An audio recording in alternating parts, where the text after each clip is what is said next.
Hello, friends, and welcome to Adventures in Pixieland. My name's Amy. I'm an ordained minister, and we are in Bible study. We are in the NIV. We are in the book of Ezra, which is set in 500-ish BCE. After 4 years in Babylonian exile, they're back in Jerusalem. They're rebuilding the temple. This is chapter 4.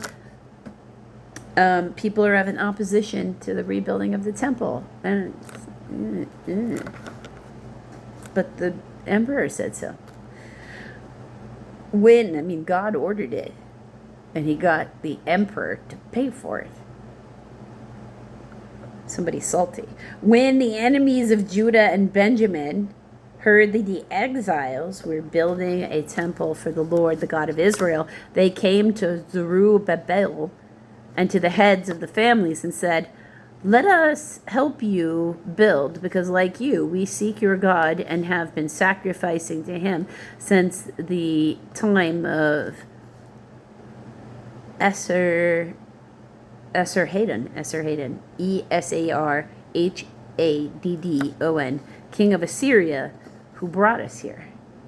So we've been sacrificing, let us join you. We worship your God too. Zerubbabel, Jeshua, and the rest of the heads of the families of Israel answered, "You have no part with us in building a temple to our God. We alone will build it for the Lord, the God of Israel, as King Cyrus, the king of Persia, commanded us." Then the peoples around them set out to discourage the people of Judah and make them afraid to go on building. Or troubled them as they built. They hired counselors to work against them and frustrate their plans during the reign of Cyrus, king of Persia, and down to the reign of Darius, king of Persia. So they brought in middlemen. They brought in consiglieres to go talk to the king. Or if you like, PACs. Political alliance coalitions in our modern day. Later opposition under Xerxes and Artaxeres. At the beginning of the reign of Xerxes, a footnote of C, in Hebrew is Ahasuerus, Ahasuerus,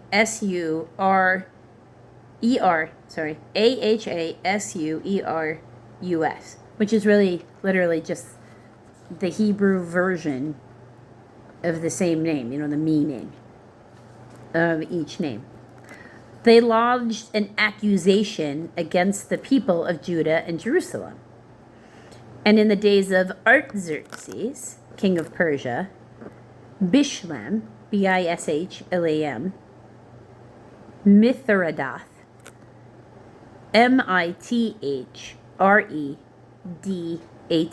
yeah, it does sound like Lord of the Rings kind of stuff, Tabeel, Tabeel, and the rest of his associates wrote a letter to Artaxerxes. The letter was written in Aramaic script and in the Aramaic language. Get footnotes of D and E after that. Or written in Aramaic and translated.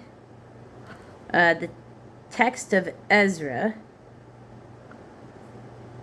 4:18 through 6:18. These chapters are in Aramaic. From 4:16 to 4:18, it changes to Aramaic. So at some point, the language they were writing in changed.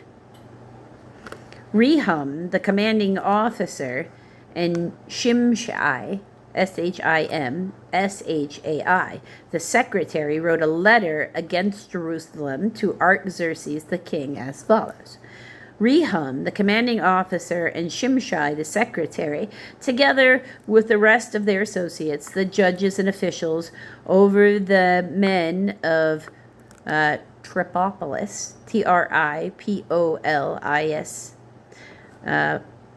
Persia, let me get a footnote F on that, or officials, magistrates, and governors, the men from, okay, so Erech, Erech, and Babylon, the Elamites, Elamites, of Susa, Susa, and the other people whom the great and honorable Ashurbanipal, Eshurbanipal, get a footnote of G.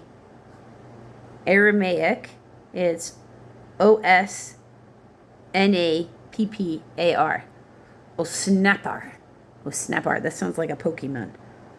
Osnappar is a variant of Ashurbanipal. That also sounds like a Pokemon. I have to be honest there. Deported and settled in the city of Samaria and elsewhere in Trans-Euphrates. So that word really just means across the Euphrates.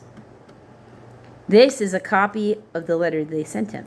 To King Xerxes, from your servants, the men of Trans-Euphrates. The king should know that the Jews who came up to us from you have gone to Jerusalem and are rebuilding that rebellious and wicked city.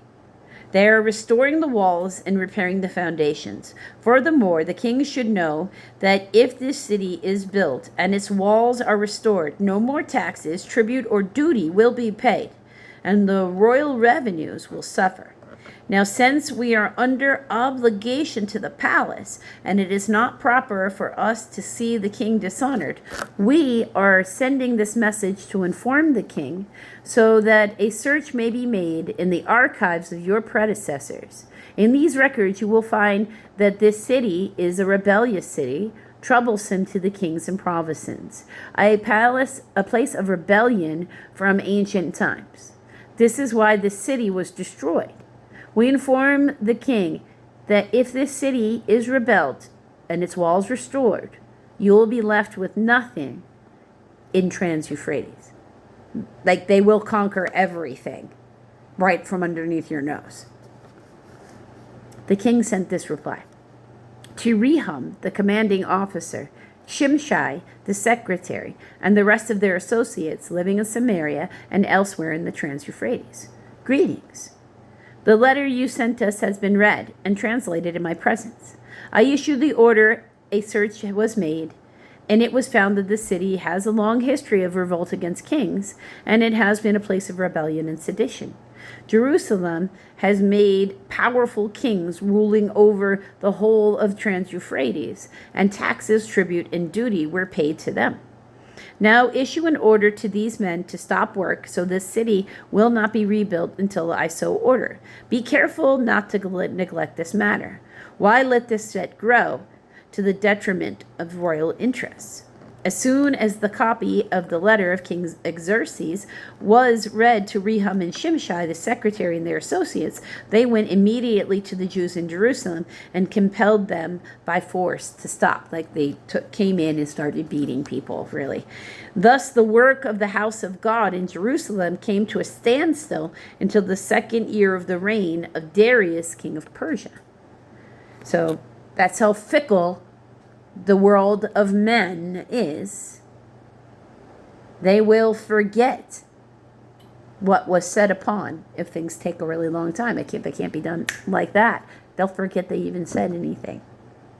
They were working under the orders of a previous, emperor. They didn't deserve to get beaten for continuing to do the work when nobody from the royal people even said anything. They didn't give them a chance to comply. They just came in with force. Because when you seek aggression, aggression is what you get. The next video is about a letter to the next king of Persia, Darius. If you're interested in that, you need to come back for the next video, friends.